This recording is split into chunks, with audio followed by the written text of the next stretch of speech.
Bismillahirrahmanirrahim. Assalamualaikum warahmatullahi wabarakatuh. Saya Aan Indrayani, Fakultas Ekonomi dan Bisnis, Program Studi Akuntansi Universitas Banten. Pada kesempatan kali ini saya akan menyampaikan tentang konsep akuntansi dan hipotesis keperilakuan. Definisi dari perusahaan. Perusahaan merupakan badan usaha yang menjalankan kegiatan di bidang perekonomian, baik keuangan, industri, dan perdagangan, yang dilakukan secara terus-menerus atau teratur, terang-terangan, dan dengan tujuan memperoleh keuntungan dan atau laba. Secara umum, perusahaan adalah suatu unit kegiatan produksi yang mengolah sumber ekonomi untuk menyediakan barang dan jasa bagi masyarakat dengan tujuan untuk memperoleh keuntungan dan agar dapat memuaskan kebutuhan masyarakat. Selanjutnya ada tujuan perusahaan. Tujuan utama perusahaan adalah mencapai laba yang optimum guna memaksimalkan nilai para pemegang saham. Akan tetapi di balik tujuan tersebut, terdapat konflik antara pemilik perusahaan dengan penyedia dana sebagai kreditor. Jika perusahaan berjalan lancar, maka nilai saham perusahaan akan meningkat. Sedangkan nilai utang perusahaan dalam bentuk obligasi sangat terpengaruh. Ada juga perusahaan yang beroperasi dengan tujuan selain memaksimalkan keuntungan. Selanjutnya ada teknik yang dikembangkan dalam penilaian perusahaan, diantaranya adalah 1. Pendekatan laba seperti metode rasio tingkat laba, metode kapitalis, dan proyek laba. Yang kedua ada pendekatan arus kas seperti metode diskonto arus kas. Kemudian yang ketiga ada pendekatan dividen seperti metode pertumbuhan dividen.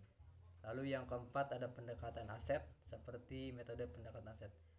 Dan yang kelima metode harga saham aset, dan yang terakhir pendekatan nilai tambah ekonomi. Selanjutnya ada pemangku kepentingan dalam perusahaan. Stakeholders dibagi menjadi dua. Yang pertama, stakeholders primer adalah pihak di mana tanpa partisipasinya yang berkelanjutan organisasi tidak dapat bertahan. Dan yang kedua ada stakeholders sekunder, didefinisikan sebagai pihak yang mempengaruhi atau dipengaruhi oleh perusahaan, tetapi mereka tidak terlibat dalam transaksi dengan perusahaan dan tidak begitu penting untuk kelangsungan hidup perusahaan.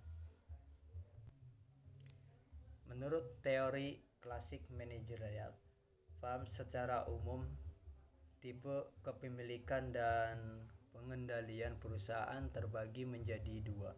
Yang pertama, perusahaan dimiliki oleh banyak pemegang saham dan dikendalikan oleh manajemen. Dan yang kedua ada perusahaan dimiliki dan dikendalikan oleh pemilik modal. Beberapa hipotesis keperilakuan untuk konsep yang berbeda. Secara jelas, persepsi, sikap, kerangka referensi, nilai kelompok referensi, kemudian norma kelompok, lingkungan, kemudian budaya, sistem kepribadian berhubungan dengan pola interaksi secara tumpang tindih. Persepsi umumnya bergantung pada besarnya asumsi yang dibawa oleh seorang individu atau kesempatan khusus.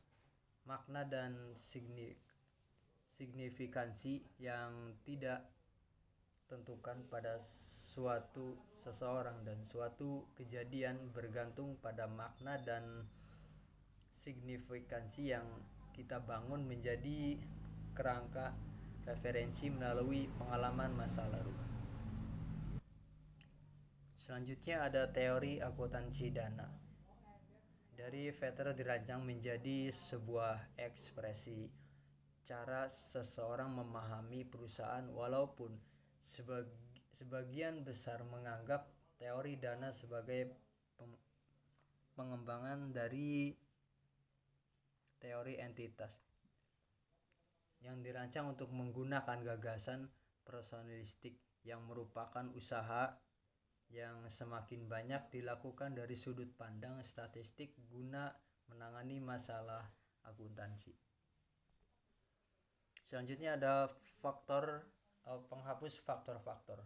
Gagasan teori dana didasarkan pada asumsi bahwa teori entitas maupun teori kepemilikan mencapai kesepakatan atas penggunaan berbagai item dalam pelaporan keuangan, dan keduanya sepakat dengan cara maupun teori kepemilikan mencapai kesepakatan atas penggunaan berbagai item dalam pelaporan keuangan, dan keduanya sepakat dengan cara menghitung setiap item dalam laporan keuangan.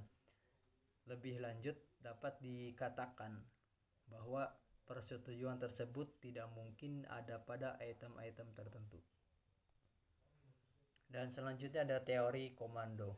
Proses pengorganisasian koordinasi membawa ke arah pembentukan struktur organisasi yang menjelaskan bagaimana tugas-tugas dibagi dan sumber daya dimanfaatkan.